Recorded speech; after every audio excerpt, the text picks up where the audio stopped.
Hello everybody, मैं D के भारती आप सबका स्वागत करता हूं आपके अपने यूट्यूब चैनल के टू बी क्लासेस पर। प्यारे बच्चों, आज का हमारा टॉपिक है एंटोनियम।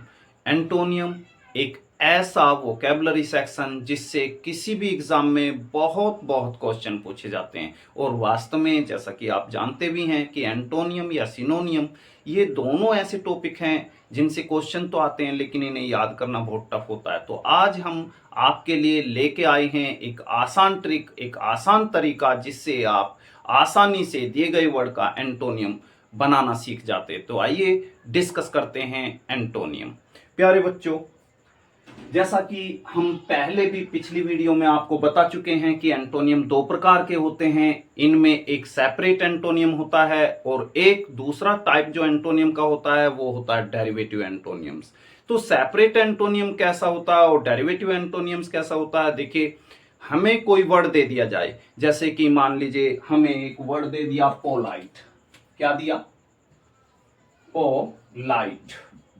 तो प्यारे बच्चों, हम जानते हैं पोलाइट का मीनिंग होता है विनम्र। विनम्र। तो यहां पोलाइट एक वर्ड है हमारे पास में। अब हमसे पूछ लिया कि बच्चों बताओ कि पोलाइट का अपोजिट क्या होता है। तो पोलाइट का अपोजिट हम दो तरीके से प्राप्त कर सकते हैं। एक, किसी दूसरे ओरिजिन से लिया गया वर्ड, जैसे कि पोलाइट, इसका अपोजिट अर्थ देगा रूड। तो यहां पे रूड होता है रूखा या असभ्य। तो यहां पोलाइट विनम्र, तो ये रूड जो है पोलाइट का अपोजिट वर्ड है, ये है सेपरेट एंटोनियम। लेकिन एक दूसरा तरीका है जो दिए गए वर्ड का हम दिए गए वर्ड में सफिक्स या प्रीफिक्स जोड़ करके जब हम एंटोनियम प्राप्त करते हैं तो वो होता है हमारा डेरिवेटिव एंटोनियम्स। तो यहां पे पोलाइट का डेरिवेटिव एंटोनियम्स होगा, इसमें हम यदि IMPOLITE ये इम प्रीफिक्स इसमें ऐड कर देते हैं पोलाइट में, तो हमें एक नया वर्ड मिलता है इम्पोलाइट, जिसका अर्थ होता है रूड या असभ्य। तो यहां पर जो इम्पोलाइट वर्ड है हमने देखा पोलाइट में प्रीफिक्स जोड़ करके हमें ये प्राप्त हुआ है, तो ये कहलाया हमारा डेरिवेटिव एंटोनियम्स। क्या कहलाया? Derivative antonym. और ये है आपका सेपरेट एंटोनियम रूड। तो प्यारे बच्चों, आइए हमारे सामने कुछ वर्ड्स दिए गए हैं, उनका हम देख लेते हैं पहले एक बार नजर डाल के। सब में एक समानता मिल रही है हमें, सभी वर्ड्स एम से स्टार्ट हैं। सभी वर्ड्स एम से स्टार्ट हैं। और हम ये भी देख रहे हैं कि सभी वर्ड्स जो हैं वो एडजेक्टिव हैं। तो प्यारे बच्चों, हमारे सामने यदि एडजेक्टिव आता है और वो एम से स्टार्ट होता है, तो ऐसे दिए गए वर्ड का जो एम से स्टार्ट हैं उनका एंटोनियम बनाने के लिए उनसे पहले हम एक प्रीफिक्स IM उसे जोड़ दें तो उन दिए गए वर्ड का हमें एंटोनियम मिल जाता है। जैसे कि ऊपर रूल लिखा है, the antonyms of the words starting with the letter M, यानी कि उन वर्ड्स जो लेटर M से स्टार्ट होते हैं का एंटोनियम्स आर मेड बनाए जाते हैं। क्या करके? By adding prefix IM। यानी कि जैसा कि यहां पे प्रीफिक्स शब्द को जाने, तो प्रीफिक्स एक ऐसा अफिक्स होता है जो किसी वर्ड के हमेशा प्रारंभ में ही जुड़ता है। यानी एक ऐसा सिलेबल होता है जो किसी वर्ड के शुरू में जुड़ेगा। तो यहां हम IM को उन वर्ड के जो M से स्टार्ट हैं उन वर्ड के प्रारंभ में जोड़ दें तो हमें उन वर्ड्स का अपोजिट मिल जाता है। यहां जैसे कि दिए हुए हैं कुछ वर्ड्स, यहां हमें ब्लैंक दिया, इस जगह हम IM अगर रखते हैं तो यहां हमारे पास में एक नया वर्ड आ गया है इमैच्योर, जिसका अर्थ है अपरिपक्व, यानी कि मैच्योर का अर्थ परिपक्व, तो इम का अर्थ अपोजिट जाएगा अपरिपक्व। तो हमारा मैच्योर का अपोजिट वर्ड हुआ इमैच्योर। इसी तरह से मोरल, मोरल का अर्थ होता है नैतिक, तो यहां पर हम आई एम, अगर आई एम यहां पर हम, क्योंकि एम से स्टार्ट है तो इसमें भी आई एम जुड़ेगा, तो इमोरल, जिसका अर्थ होगा अनैतिक। तो हम जानते हैं मोरल का अपोजिट हो गया हमारा इमोरल।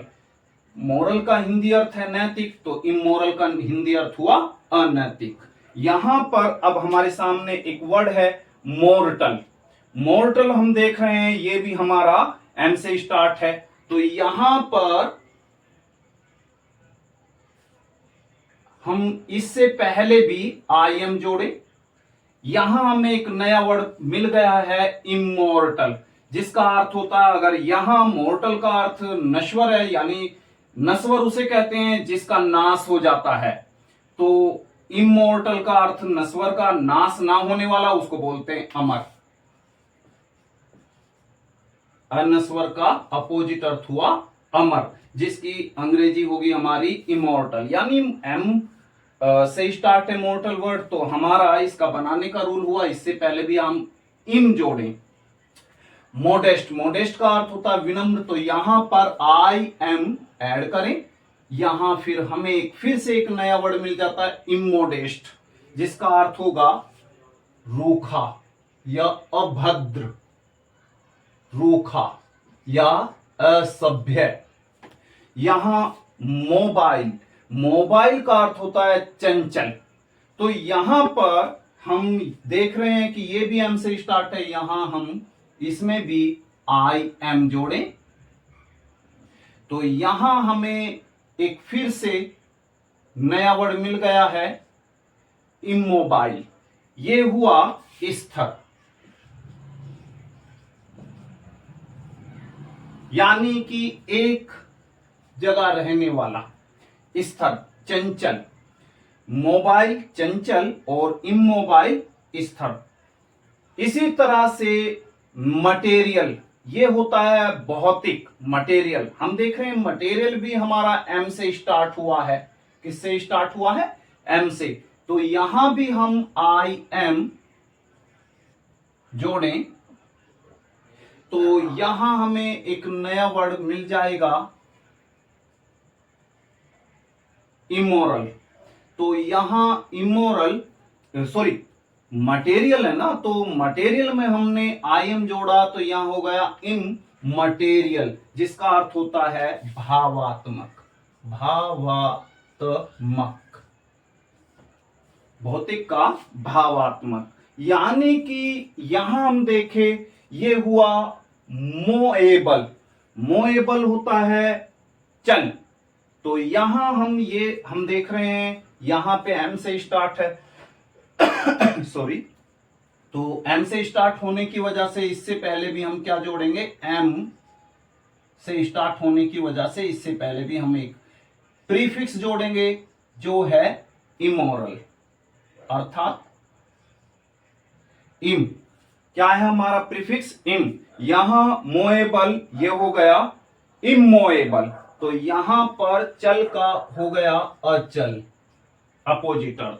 यहां मेजरेबल, मेजरेबल का अर्थ होता है मापनीय, यानी जिसको नापा जा सके, तो यहां हम देख रहे हैं ये एम से स्टार्ट है, तो इसका भी हम इससे पहले आई एम प्रीफिक्स जोड़ें, तो ये हो गया इमेजरेबल, जिसका अर्थ होता है अमापनीय, अमापनीय। प्यारे बच्चों, आशा करता हूं आपको बहुत अच्छे से समझ में आ गया होगा कि किस तरह से जो एम से स्टार्ट होने वाले एडजेक्टिव वर्ड्स हैं उनका आप अपोजिट यानी कि एंटोनियम वर्ड बना सकते हैं। इसी के साथ आपसे विदा चाहूंगा। Thank you for watching the video.